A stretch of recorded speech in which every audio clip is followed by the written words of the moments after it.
બાપાનો ભાવ, બાપાને એવા ભાવથી સેવન કર્યું, એમની સાથે ભક્તિ કરવાથી, એમની સેવા કરવાથી આ ત્રણેય મુક્તો, આ બધા અને ઘણા બધા ભક્તો છે. મારા બાબુ કાકા જો એવા જ હતા, બારેન્દ્રભાઈ જેવા, એનાર દાદા, નમતા થયા, ખમતા થયા, સેવા કરતા થયા, સેવા કરતા. અશ્વિનભાઈનું જ્યારે અમેરિકામાં આ બધી વાત ચાલતી હતી એમનું, ત્યારે તો ન્યુરોલોજીકલ પ્રોબ્લેમ હતો. અમારે ઇંગ્લેન્ડ આવવાનું થયું. અશ્વિનભાઈ 1.5 મહિનો પછી આ ઇંગ્લેન્ડ. સતીશભાઈનો ફોન આવ્યો, સાહેબ મારી પ્રાર્થના છે. શું? તો અશ્વિનભાઈ ભલે ત્યાં આપણા ડૉક્ટરો છે, બધું છે, પણ મારી એક ઈચ્છા છે અશ્વિનભાઈને ઇંગ્લેન્ડ બધું કરાવવું છે મારે. હમણાં તો ઇન્વેસ્ટિગેશન ચાલે છે, તાકે ના તો પણ મારી એક વાત તમને કહેવી છે કે યોગી મહારાજ જેવા દિવ્ય પુરુષ આ ધરતી પર આવ્યા, એને અમે દર્શન ના કરી શક્યા, તો પછી તેની સેવા તો થઈ જ કેવી રીતે શકે? એની સેવા કરવાનો અમને ચાન્સ ના મળ્યો. પણ સ્વામિનારાયણ ભગવાને વરદાન આપ્યું છે, હું સાધુ થકી પ્રગટ હોઈશ તો યોગી બાપાની સેવા ના કરે, પણ યોગી બાપાએ જેને સાધુરામને ઉલ્કાબ આપી આપણને આપેલું રત્ન ભેટ, એની સેવા કરવાનો તો મને મોકો આપો કે. એટલે ઇંગ્લેન્ડ આય, ઓપરેશનનું નક્કી થયું. ઇંગ્લેન્ડમાં જાણીએ છીએ બહુ એક્સપેન્સિવ ઓપરેશન.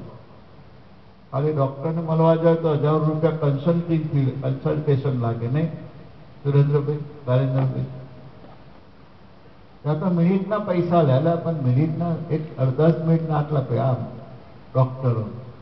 એટલે અશ્વિનભાઈ સતીશભાઈને કહ્યું, તમારી ઈચ્છા છે ખર્ચ આપવાની, પણ તમારા પૈસા છે ભગવાનના પૈસા છે. તો એક કામ કરીએ, અમે ઇન્ડિયા જઈએ ને, ઇન્ડિયા બધું કરાવીએ તો 10% બધું પચશે કહે છે. સતીશભાઈ કે ના, મારે કે છે ઇન્ડિયા ડોક્ટરો સરસ છે, હોસ્પિટલ, પણ ઇન્ફેક્શનના ચાન્સીસ ઇન્ડિયામાં બહુ હોય છે, મારે તમારા માટે રિસ્ક નથી કરવું.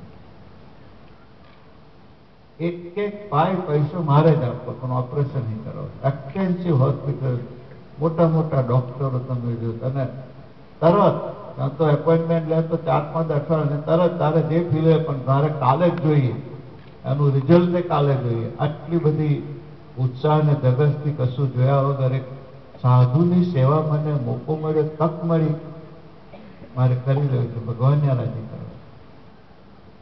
અને ખરેખર અમારા કડીવાલાનો ફોન આવ્યો, મુકેશભાઈની વાત કરી, ડૉક્ટર જીતુભાઈનો ફોન આવ્યો, અશ્વિન પોપટનો મને વાત કરી કે આ બધા ખર્ચ અમે આપીએ. તમે જો, હું તો એટલું બધો મને આનંદ થયો કે સાધુની સેવા માટે શું ના થાય એવા ભાવથી બધા ભક્તોને ભાવ પ્રગટ્યો.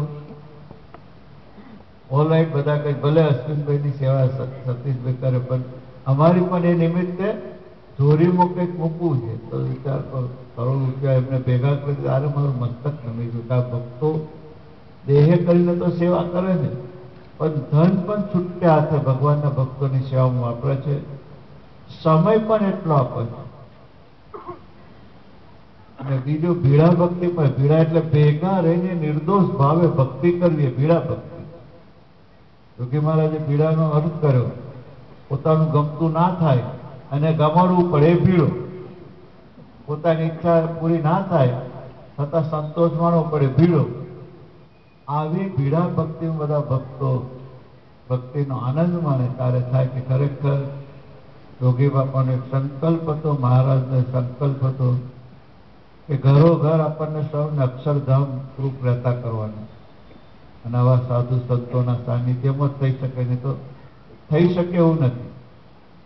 તો અમેરિકા પણ ખરેખર બધા ભક્તોએ અશ્વિનભાઈ કહ્યું એમ કડીવાલાથી મળીને જીતુભાઈ, વિરેન્દ્રભાઈ, વિષ્ણુભાઈ, રાજા, મિનેશ, જયંત, દિલશાન, બધા ભક્તો, ડાયમામાં ધવલ, લાલા સાહેબ, અક્ષયને બધા કેનેડાના ભક્તો, ઇંગ્લેન્ડના ભક્તો, અશ્વિનભાઈ બધાને કહ્યું, હિંમત સ્વામીને સંતો, વિનુભાઈ, સતીશભાઈને બધા ગૃહસ્થો, ખરેખર આપણને થાય કે દૂર રહેવા છતાં પણ પોતે તો ભક્તિ કરે છે, પોતાના દીકરા દીકરીઓને પણ એ માર્ગે જાય. તો એમની વાત કરી